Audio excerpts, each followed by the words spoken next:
Does God change his mind?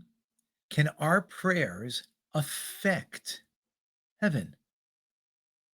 Is it about us changing? Or can we even change God's mind about things? You might not be well.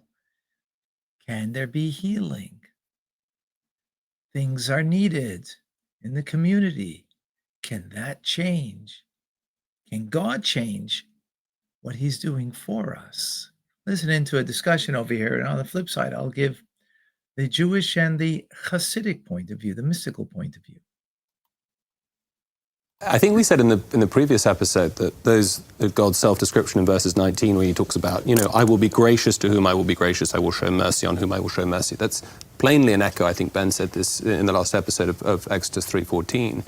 But as it were, it's not as if the reason that there's a shift here is from what's happened in chapter 32. It's the golden calf. It's God is showing mercy on the Israelites after their sin. And it's not, we've talked a little bit about, does God change? How can he be the same? How can he be in relationship and still not change? I think it's a very subtle way of understanding that this is not God changing. It's not God's personality changing. It's, as it were, our relation to God, our understanding of God is progressively, God is progressively revealed to us through the changes, through the actions and the decisions that we undertake.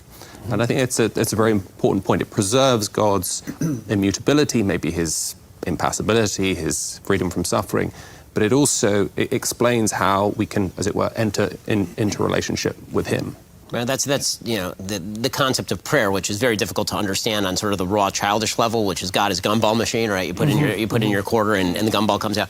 The idea of prayer that you're talking about is obviously a lot more meaningful, because it's really not about changing God's mind. It's about changing who you are, and thus God naturally responds to you differently because you're not the person that you were before you prayed. And the verb to pray in Hebrew is actually in the reflexive tense, right? Lahit palel, right? Which is supposed to, the idea is that it's supposed to be something that acts on you. The prayer is supposed to act on you. It's not supposed to be something where you're attempting to pry an answer out of God. Actually, one of my favorite, kind of dark headlines from The Onion is God answers prayers of paralyzed little boy, no, says God, right? Like, which is obviously incredibly dark and terrible, but also true, meaning like God does say no, but the idea is that the person he's saying no to might be a different person than the person he says yes to tomorrow, because you change yourself in order to be the person who deserves a different response from God. And maybe that's the whole message of the construction of the temple. Well, first of all, in Hebrew, the concept of prayer, in English, prayer is to beseech, to request. In Hebrew, prayer is tefillah. Tefillah means a bond, a connection. And what's the bond for? Well, as Ben said, it's not a gumball machine to get what you want, although obviously God holds all the cards ultimately in our lives. So healing, success, whatever it is that we need, definitely God has what we need. But the bottom line of prayer is to connect. Son goes off to college and he calls up his father Sunday, say, "Hey, Dad, what's happening? How's Sunday football?" Father says, "Hey, son, how much money do you need?" In other words, do we make the call because we want to connect, or do we make the call because we want something from our Father in heaven? Do we pray to him just for the sake of connection? I think that is the primary mistake that people have. And just when they need something, they make the call. Well, human nature is you reach out to somebody when you need them, but that's not a true connection. It's not a true friendship. And it's not a true connection that we have to God if only when we need something from him, we make the call to him and we pray to him. That's the first fundamental idea that I think is crucial to appreciate.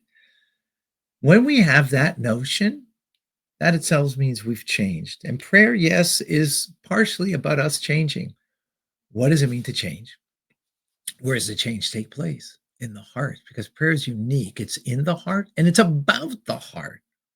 It's about the heart that naturally our desire is self-directed in our heart. that we have what I want, what I desire, what I lust for. And prayer is about digging deeper inside of you and finding a way to connect, that God becomes more real to you than just a myth. God becomes more self-evident in your soul and your being, more than, the need for materiality or the needs that you have from him. That is the true idea of prayer. It's to be able to sense that you're standing before God and that you're saying words to him that matter to him. That he wants you to make the call. He wants the relationship. He wants the connection. How could an infinite God want that? That makes him vulnerable. So he chose to be vulnerable. We didn't choose to be vulnerable. God made us that way, but we're created in his image. He's vulnerable to our goodness. He makes himself vulnerable. He wants our connection. He desires that. That's what he created the world for. So make the call. Pray to God. And you'll sense the connectivity. And that itself is the answer to your prayers, the greatest answer. With that will come also the answers of the things that we need. The things that we need will come together with that.